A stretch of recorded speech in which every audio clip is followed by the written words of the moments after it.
Maybe some of you are thinking, yeah, maybe I'll buy a list, an email list, and spam them. Not a good idea.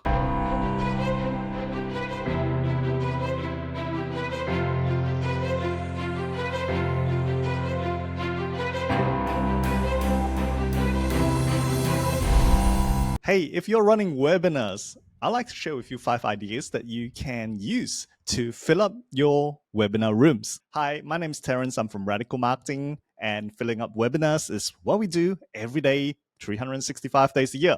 So I guess we do know something about webinar marketing. So today I want to share with you 5 ideas that you can use immediately to fill up your next webinar, challenge, or 2-day event, workshop, whatever, right? First of all, using ads. The thing with ads is that most people run ads only on one platform. Maybe they run ads on Facebook. They don't use Instagram. They don't use YouTube. They don't use TikTok. They don't use Google. So many different channels that you can use. Make sure you utilize all of them and split tests. Always split tests to find out which channels, which platforms are giving you the best return on your ad spend. Even within Facebook, for example, you could be running like your normal newsfeed ads, right? And then you could have another ad set running ads on Reels. And you might find that the Reels will give you better return on ad spend versus the newsfeed, for example. Using different objectives within Facebook or the ad platforms, utilize all the different channels and test them out to figure out which one will give you the best return on your ad spend. I know it's going to cost a bit of money, but ultimately it is going to be worth it. All right. Trust me in this.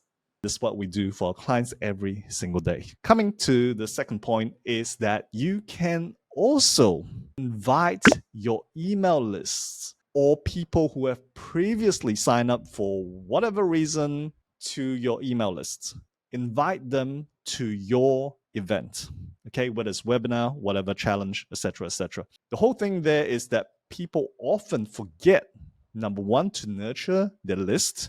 Number two, they even forget to invite people on the email lists, right? And if you haven't emailed your list for a long time, it would be a bit weird if you just kind of sent an email and said, hey, I'm running this webinar, sign up for my event. If you haven't emailed them for like, say, 3 months, 4 months, whatever, just say, hey, so-and-so, I realized I kind of neglected my list and I've neglected you. And guess what? I would like to reconnect.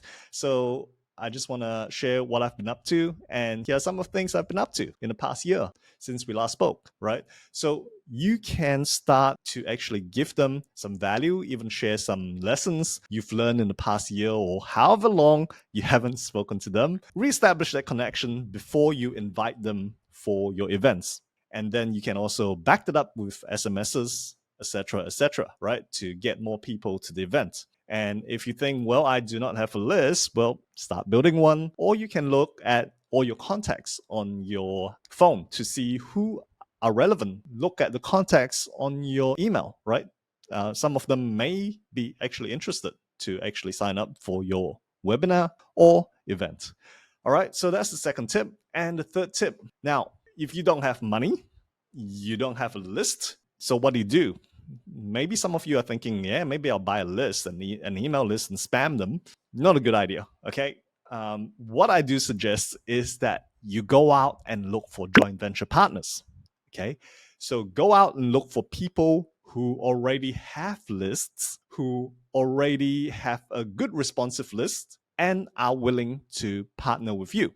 Obviously, this will involve some sort of money going to their way, right? No one's going to promote your list for free unless you got some kind of special connection or relationship with them, or they owe you money. Yeah, think of that list of people who owe you money. If they have their own email list that is suitable for your webinar, your event, I suggest do a JV.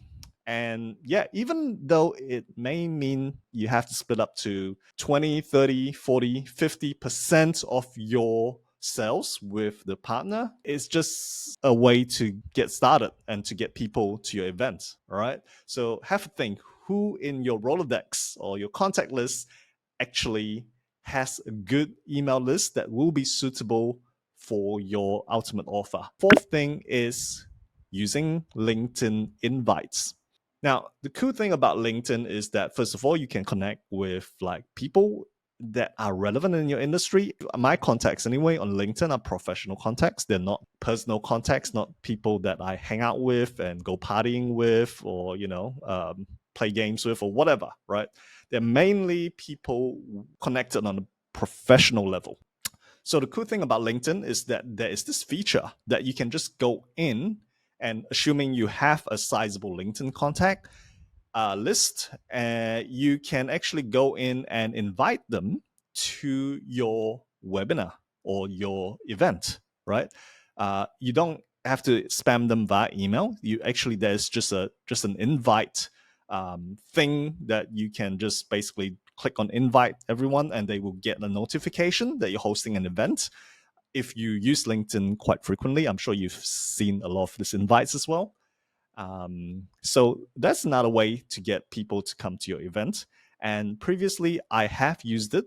And I would say if your target is more B2B, yeah, it definitely works. B2C doesn't work so well, but if you're struggling to get people to come to your event, it's still another viable option where you can get another 10-20 people to your webinar, your challenge, and that effort will pay off, right? So use LinkedIn invites, invite them to your event.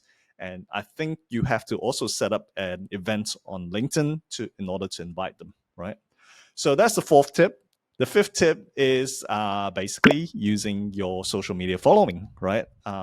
And people often neglect this, but yeah, post on Facebook, TikTok, Instagram, whatever channels you have, promote your event there. I think this goes without saying, but a lot of people forget about it.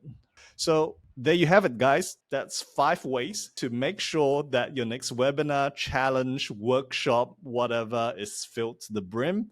So I hope you enjoyed this video. If you do, make sure you like and subscribe if you're on YouTube, and check out my other videos. And if you're on our blog, make sure you check out the other awesome marketing tips I share for coaches, consultants, and gurus to actually grow their businesses. All right, so hope you enjoyed this, and thank you so much for watching.